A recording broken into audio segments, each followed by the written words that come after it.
4 of those are literally touching, dude. That was good.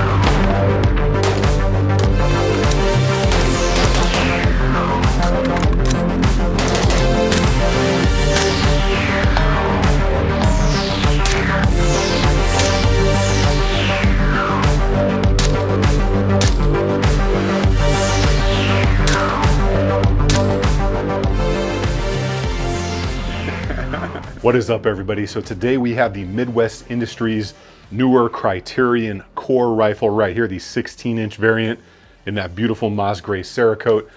And we're gonna see today if this thing lives up to the accuracy and performance that it promises.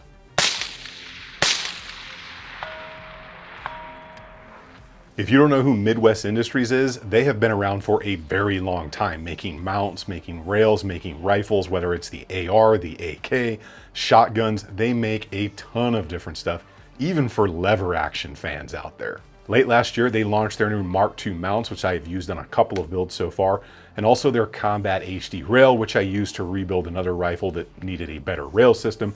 And then of course, they came up with this thing right here featuring that 16-inch Criterion core barrel and a rifle speed adjustable gas block. So right up front, this thing seems to be very nicely appointed out of the box, and we will go over all the details, but this is something that I've been harping on over the past several months, that manufacturers need to give people more right out of the box to capture their attention and possibly their business. What exactly is the Midwest Industries Criterion core, and how is this thing equipped, right? Because those details matter. So as you can see, I set this thing up kind of more like an SPR, because in my experience, Criterion barrels have not only been very good for hard use since they're chrome lined, but also extremely accurate. But the basic rifle specs are as follows. The upper and lower are 70-75 aluminum.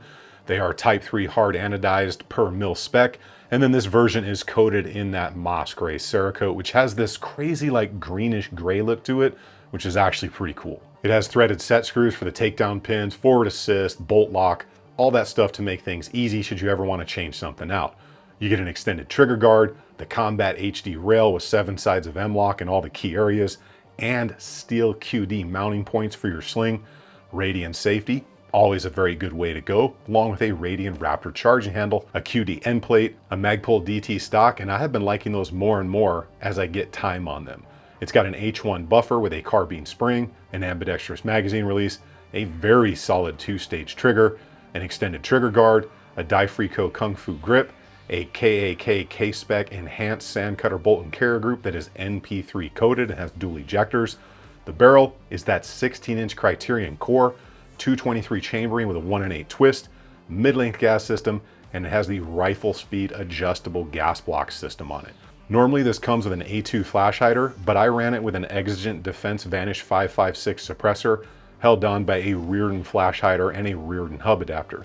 And there'll be more on that suppressor in a few minutes because I definitely think it's worth noting and talking about. As far as the outfitting goes on this, for how I ran it, I'm using their Mark II QD mount. I've got the dive board up top with a Vortex Defender XL, and then a Warren Skyline light bipod out front with that Vanish 556 can. Now, the main optic here is the Mepro Light 3-18 in mil. This is my first go-round with any of the Mepro Light scopes, and I have to say I was actually pretty impressed on the not only reticle design, but the clarity and how just kind of nice that thing was overall. And since it's a 3-18, it made printing groups and shooting out to 585 very easy. Now that you know what this thing is and how it was equipped, let's talk about that range performance. So I tested 7 different loads on this thing in varying grain weights or bullet projectile weights to see what it was gonna like and how this thing was ultimately gonna perform. I did some groups and then I took it out to longer distances, out to 585, because that's all I had access to on the days I was filming. For my initial zeroing and first group, I used 77 grain Badlands munitions because it's extremely consistent, and they're my guys out here in Arizona.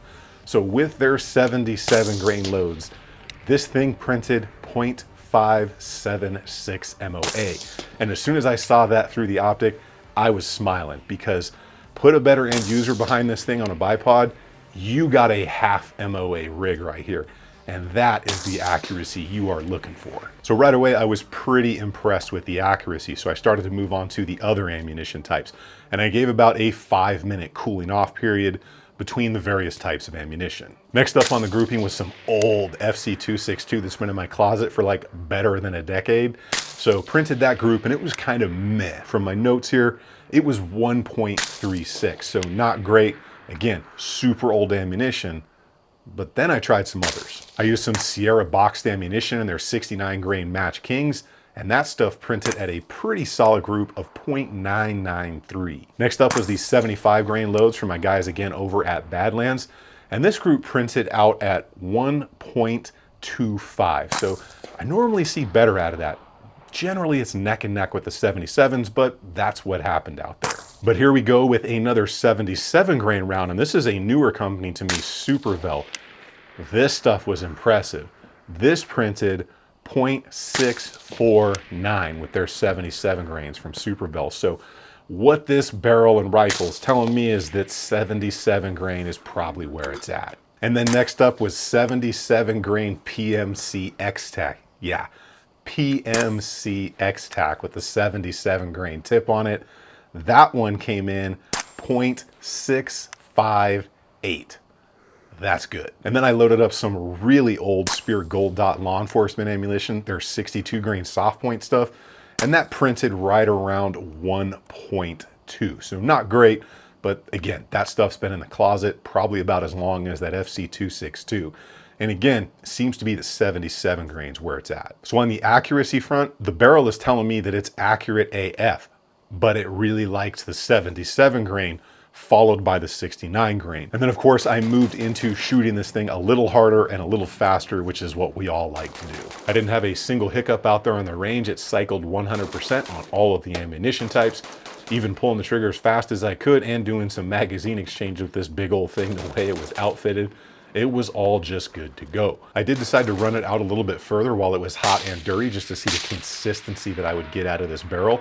So I built a quick data profile and applied ballistics, and I got me some 400 to 585 shots in, ring and steel, easily both from the prone and a tripod, and doing the occasional double tap to put a smile on my face. And the thing just ran nice, whether it was fast and hard or pulling those consistent tighter shots at distance. Even my camera guy, who has literally never shot anything past, I think like 50 yards, I put him behind this thing on the tripod, just told him to lightly touch the gun, pull the trigger, and within 4 rounds, he was hammering a 585 yard C-zone plate of steel repeatedly and at speed, getting a couple of double taps in on his own. Awesome. Needless to say, he is now addicted and he wants to do more of that, although he's just not going to do it with my expensive ammunition, but he wants to go get one of these 16 Criterion Core rifles now as well. Now that Exigent Defense Vanish 5.56 can right here, so this is a high flow 3D printed can, and color me impressed. There are not very many 5.56 suppressors out there that I can run for more than like a round or two without having a really uncomfortable feeling in my ears.